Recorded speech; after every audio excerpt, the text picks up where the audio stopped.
Friends దయచేసి subscribe చేసేటప్పుడు పక్కనే ఉన్న గంట సింబల్ నొక్కి యాక్టివేట్ చేసుకోండి. అలాగే ఆల్రెడీ సబ్స్క్రైబ్ చేసిన వాళ్ళు కూడా బెల్ బటన్ నొక్కడం మర్చిపోకండి. దేశవ్యాప్తంగా సేవల పన్ను జీఎస్టీ అమలులోకి రావడంతో అన్ని రకాల వస్తువులు, పరికరాలు, సేవలపై పన్నుల్లో సమూల మార్పులు చోటు చేసుకుంటున్నాయి. ఈ నేపథ్యంలో భారతీయ వనితులకు ఎంతో ప్రీతిపాత్రమైన ఆభరణాలు మరింత ప్రియం కానున్నాయి. ఇప్పటికే ఎక్స్చేంజ్ సుంకం, వ్యాట్తో పాటు మరో శాతం అదనంగా నూతన పన్ను వ్యవస్థలో చేరుస్తూ జీఎస్టీ కౌన్సిల్ నిర్ణయం తీసుకుంది. పసిడి భారతదేశంలో ఒక సెంటిమెంట్. ప్రతి ఏటా ఎంతో కొంత బంగారం కొనుగోలు చేస్తూ ఉంటారు. పండగలు, పెళ్లిళ్ల సమయంలో బంగారం కొనుగోలు చేయడం ఒక సెంటిమెంట్. అలాంటి పసిడిపై పన్నులు బాధేశారు. బంగారంపై ఇప్పటికే 2% పన్ను ఉండేది. ఇప్పుడు దానిపై 1% అదనంగా అంటే 3% పన్ను విధించారు. అంటే ₹1,00,000 బంగారంపై అదనంగా ₹1,000 చెల్లించాలన్నమాట.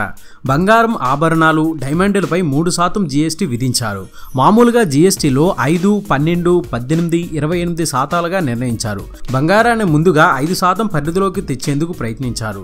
మధ్యతరగతి వర్గాలు గగ్గోలు పెట్టడంతో బంగారంపై జీఎస్టీ రేటును 3%గా నిర్ణయించారు. దిగుమతి సుంకాలు దీనికి అదనం.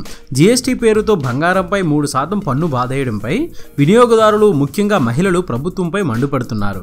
ఇది అప్డేట్. మరొక ఇంట్రెస్టింగ్ వీడియోతో మీ ముందుకు వచ్చేస్తాను. ఇలా ఎన్నో కొత్త విషయాలను మనకు తెలియజేస్తున్న మన విఆర్ మీడియా యూట్యూబ్ ఛానల్ని సబ్స్క్రైబ్ చేయండి, మమ్మల్ని ప్రోత్సహించండి. Please subscribe and thank you.